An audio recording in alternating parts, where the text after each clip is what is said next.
Part two. জয় শিবচণ্ডী। কুচবিহারবাসী তোমার চরণ জানাং দণ্ডবোধ, ভক্তি, শ্রদ্ধা।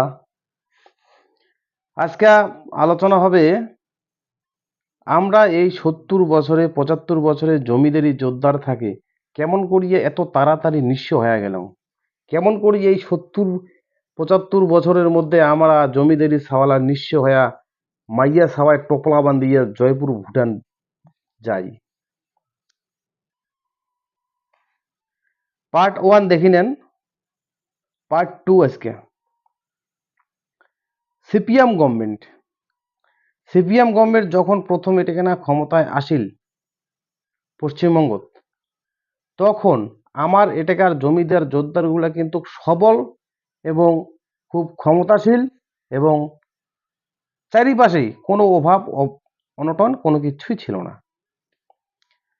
তো উমরা আইসার পরে গভর্নমেন্টের কি কি সার্কুলার থাকে এই সাধারণ মানুষের জন্য, এই সাধারণ মানুষের থেকে যদি কাউ হুড়কাতে যদি কাউ ঘর উড়ে যায় তার জন্য টিন, এই এক বান টিন দিবে বা রেশনও একটা চাউল দিবে খানিক, ঠিক আছে। তো আর কি দিবে, যদি কারো ঘর ঠর উড়ে যায় ওই টিন আর ওই খাবারের জন্য চাল, আর যদি তাও না থাকে প্লাস্টিক, আর বন্যা টন্যা হইলে এখানে এই তোমার চিড়ামুড়ি। সরকারের এল্লাই তো থাকে সার্কুলার, সেই সময় সিপিএম সরকারের এল্লাই সার্কুলার ছিল। কিন্তু আমার এইখান জায়গাত কোনোদিন বন্যা ঠন্যা হয় নাই সেই আমলে, হঠাৎ টুকটাক ছোটো মোটো হয়েছিল। তো মেন জায়গাটা মুই আইসো, সরকার আইসার পরে যখন আমার উত্তরবঙ্গ বা আমার কুচবিহারের রাজ্যখানত যখন উমার রাজনীতির জাল বসা শুরু করিল, তখন আমার এটাকার মানসি উমার কথা কিন্তু অত প্রশ্রয় দিল না। কারণ আমার এটাকার মানসির কোনো অভাব ছিল না, কোনো অনটন ছিল না, কোনো কিছু সমস্যা নাই, না ভাত না কাপড় না টাকা না পয়সা না আলাদা কিছু। কারণ আমার এটাকার মানসি সবাই জোরদার জমিদার ছিল। আমার যা হাল বয় ছিল সেই মানসিগুলো হয়তো কিছু কিছু বিহারের মানসি আনা হয়েছিল, কিছু তোমার বাংলাদেশি আনা হয়েছিল, আর কিছু হয়তো আমারে লোক ছিল, হয়তো আমার মামা তো যেটা তো কাকা তো। তবে কারো আমার এটাকার মানসির অভাব ছিল না, সুখে শান্তিতে আমার এটাকার লোক বসবাস করছিল।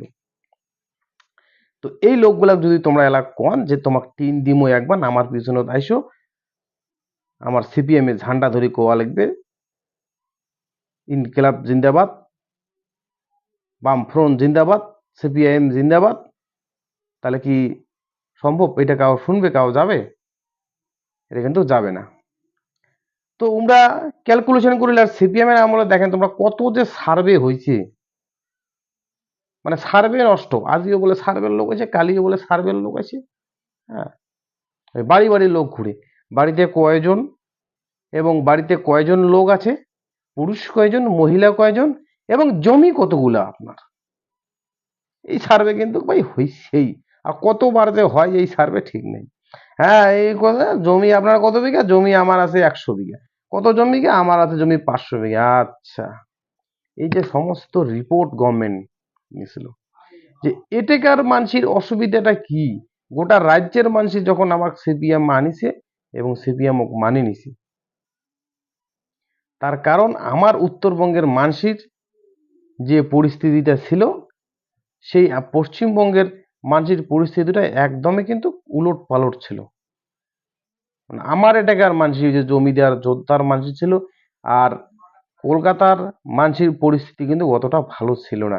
কারণ উমার ওটাকে না তো এই ব্রিটিশ গেল শাসন করিয়া উমার ওটাকার মানুষকে একদম নিঃস্ব করে দিয়ে গেছিল। সেই হিসাবে আমার এটাকার মানুষ উমার তুলনায় অনেক ভালো ছিল এবং সবাই সম্ভ্রান্ত পরিবারের মানুষ ছিল। তো এইটা যখন রিপোর্ট বারবার যখন গভর্নমেন্ট নীল যে এটাকার মানসিকগুলোর অসুবিধা কি, কে ঝান্ডা ধরবে না, তখন আমরা বুঝা পাই যে এটাকার মানুষের এক নাম্বার সমস্যা যে এটাকার মানুষের জমি জায়গা মেলা। এটাকার মানুষের অভাব নাই। কি কারণে অভাব নাই? জমি জায়গা মেলা, সবগুলো জমিদার মানুষের মানছে। তো এই লোকগুলা ভিখারি করা লাগবে। এই লোকগুলো যারা জমির উপর নির্ভর করে থাকিবার না পায়, যখনই মানুষের পেটও ভাত থাকবে না, অভাব আসবে, তখনই মানুষ বিকল্প রাস্তা খোঁজা শুরু করবে। এবার বিকল্প কায় আছে? সরকার আছে। তাহলে তো সরকারেরটা মাঝে যাবে। আর সিপিএম এর আমলে প্রধান পঞ্চায়েত, এটা কিন্তু পঞ্চায়েতি যে রাজটা, এটা কিন্তু সিপিএম এর আমলে আসছিল। তো সিপিএম এর আমলে যখন পঞ্চায়েতি রাজ আসে, তখন নিশ্চয় প্রধান হবে, পঞ্চায়েত হবে। তো কায় পঞ্চায়েত হবে কারো ইন্টারেস্টিং কিন্তু ছিল না, কারণ আমার এটা কেনা দেওয়ানি কায় ছিল। দেওয়ানি যায় কবে তাই, কারণ আমার এটা কেনা একটা প্রথা ছিল যে দেওয়ানি যায় কবে, একটা টাড়ির হয়তো একটা দেওয়ানি আছে বা একটা গ্রামের একটা দেওয়ানি আছে, সেই দেওয়ানি যায় কবে তাই কিন্তু ব্রহ্মাবাক্য। এবার যা এখানে সম্ভ্রান্ত ছিল, জমি জায়গা ছিল, জমিদার মানছি ছিল, তাকে আমরা দেওয়ানি মানছি। এলাও কিন্তু দেখবেন বাড়ি যায় যদি কোন যে দাদা আমরা এইটা ইয়ে থেকে আসছি বা একটা সমস্যা নিয়ে, তাহলে কি করেন জানেন? বাড়ি থেকে রন আগর দেওয়ানি কং, দেওয়ানি বা কি কয় তারপরে তোমাকে আমি কং। কি কথাটা সত্যি তো?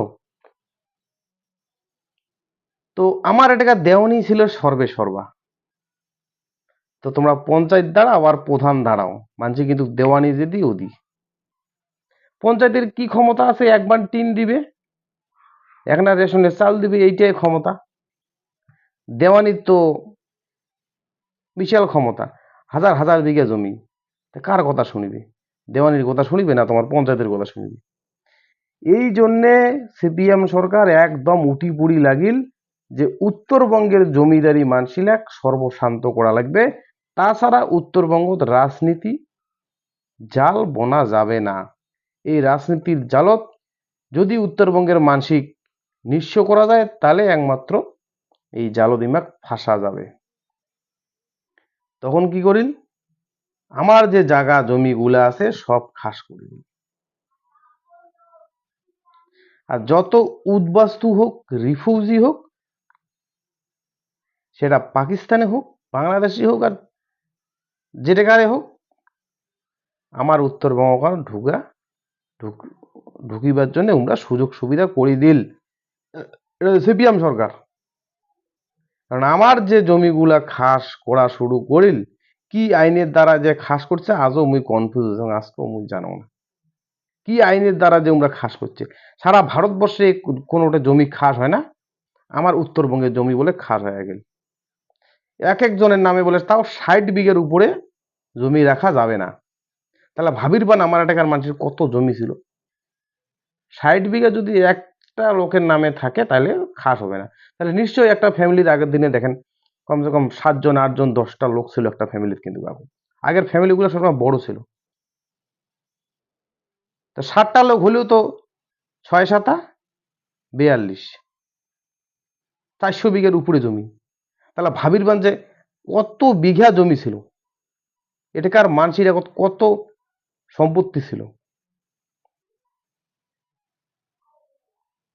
সেই উদ্বাস্তুগুলা, সেই রিফিউজিগুলা এটাকার জমিগুলা খাস করিয়ে উমা গানি দিল। এবার উমরা তো নিঃস্ব লোক, উমরা খালি জমিন কেন পাল, আর কিছু নাই। উমাক প্লাস্টিক লাগবে, উমাক টিন লাগবে, উমাক খাদ্য লাগবে, আহার লাগবে। উমরা কার পিছনে যাবে? সেই উদ্বাস্তুগুলা আসার পরে কার পিছনে যাবে? নিশ্চয় পার্টির পিছনে যাবে, পঞ্চায়েতের পিছনে যাবে। এই যে তখন সিপিএম উমার রাজনৈতিক জালত আমার মানসিকগুলাক নিঃস্ব করে দিল, এবং রিফিউজিগুলা আস্তে আস্তে আস্তে আস্তে রাজনৈতিক সুবিধাগুলা দিল। তখন আমার মানুষগুলা যখন নিঃস্ব হয়ে গেল, তখন সেই রিফিউজিগুলার পিছনত নেটু ধরিল, না পঞ্চায়েত আমাকেও লাগবে। ইমরাও তখন এই যে রাজনৈতিক জালত আস্তে আস্তে আস্তে আস্তে আস্তে আস্তে জালত ঢুকে গেল। আর এটাকার আমার জমিদারি জোরদার দেওয়ানি এই মানুষগুলা নিঃস্ব হয়ে গেল। আজকেও আমার বাড়ি থেকে প্রায় 1 কিলোমিটার হবে, জায়গাটার নামে এলাও কয় দেওয়ানির বাড়ি। সেই রকম দেওয়ানির বাড়ি আমার পাড়ায় পাড়ায় ছিল। তো এইটাই হচ্ছে সিপিএম এর 1 নাম্বার অস্ত্র, ব্রহ্মাস্ত্র। এই অস্ত্র থাকে কাউবাসীর পাবেন না। পার্ট 2 কইছু, পার্ট 1 কইছু কংগ্রেসের কি ব্রহ্মাস্ত্র ছিল। এই যে পার্ট 2 কলুম সিপিএম এর ছিল এটা ব্রহ্মাস্ত্র। এই ব্রহ্মাস্ত্র আমার মানসিকগুলো নিঃস্ব করবে। পার্ট 3 কায় আসিবে তোমরা কয়ে দেন। পার্ট 3টা অবশ্যই দেখা লাগবে, কারণ ও ক্ষমতার আছে এলা। জয় শিবচন্ডী।